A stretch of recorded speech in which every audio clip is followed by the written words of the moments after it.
Alam niyo po, ayoko nung nahuhuli talaga eh. Kasi nagsalita na yung dalawang mga veterano. Marami ng nagawang batas. Kabisado niyo naman po si Mr. Malasakit, bisyo at serbisyo, Senator Bongo. Tama po ba? Palakpakan niyo naman po. Kabisado niyo rin po si Senator De La Rosa, itagano sa bato, ipaglalaban kayo. Ngayon po, ako'y nasa inyong harapan. Hindi bilang artista. Pero meron din po bang tumangkinig sa inyo sa aking mga obra, sa aking mga pelikula? Meron din po ba? Totoo? Alam nyo, parte na po kayo ng aklat ng aking buhay bilang artista. Hindi na po kayo mabubura doon. Nagawa ko na po lahat eh, sabi ko sa aking sarili. Ginawa niyo akong superstar. Ginawa niyo po akong box office king. Naging inspirasyon ko po kayo. Pinagbutihan ko pa po lalo. Nanalo ko 27 beses na Besakto.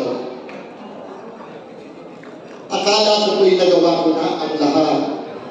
Pero nung ako po'y sumama sa aking best friend kay Senator Bongo, diyan ko po nakita ang realidad.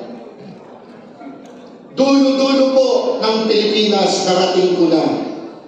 Magkasama kami ni Senator Bongo. Nakita ko ang ginagawa niya, ang tunay na pagmamalasakit at pagsaservisyo, tulad din ni Bato de la Rosa.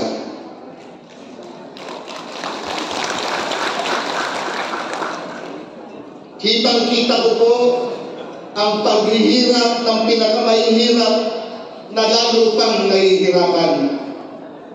Kitang-kita ko po kay Senator Bongo lahat yan pagmamalasakit.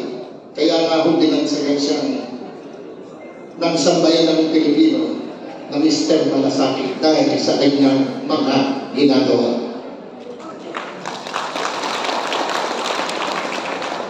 Ngayon po, ito po ang aking last hurrah. Kagaya na sinabi ni Senator Bongo, I am 71 years old and I am 71 years old. Nais ko pong maglingkod. Sana'y wag nang ipagkait sa akin to dahil ito po ang huling bugso ng aking buhay.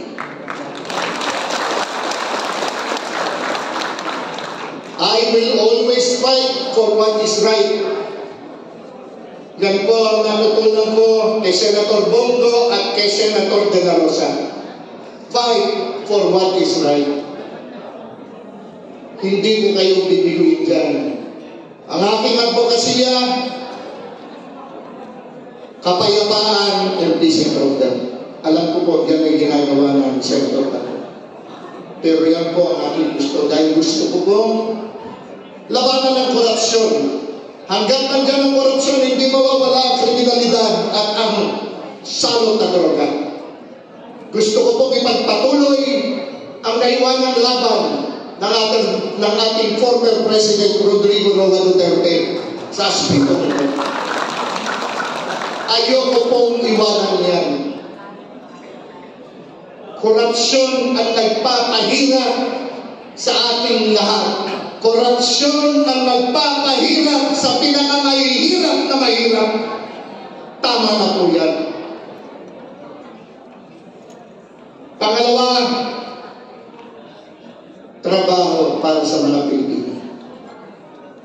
Yan po ay kailangan bigyan natin ng pansin dahil napapabayaan. Nais ko pong mapangalagaan ang sa agrikultura,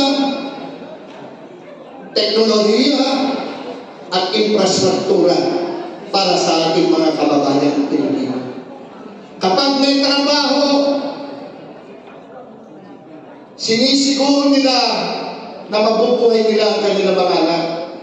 Kakain 3 beses isang araw at meron silang pang-matrikula para sa pag-aaral ng mga ito. Pangatlo, edukasyon. Parati po natin sinasabi, ang kabataan ang pag-asa ng ating bayan. Pero sila'y napapabayaan.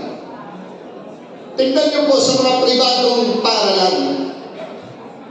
Ang mamahal ng mga libro, notebook, pati na ho ang tuition fees. Sa pampublikong paaralan naman, marami po tayong guro. Oo. Pero kulang tayo sa mga school buildings, kulang tayo ng mga classrooms. 80 hanggang 90 estudyante sa isang silid aralan. Paano kung makakapag-aral ng tama ito?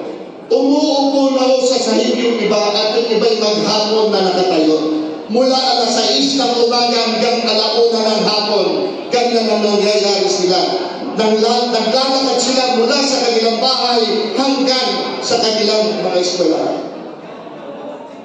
Naglalakad sila pagkatapos hanggang gabi. Paano matututo na ito? Pagod na pagdating sa kanilang tahanan. Dahil nga kung maghapon siksikan sila. Kailangan maayos ang lahat ng pangangailangan ng ating kabataan. Kailangan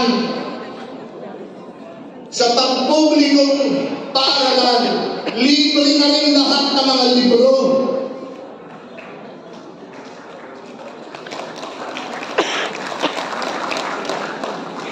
At sa pribadong paaralan, ibaba talaga ang matrikula. Panghuli, mga senior citizens, hindi ko kayo pababayaan. Kailangan madagdagan ang inyong pensyon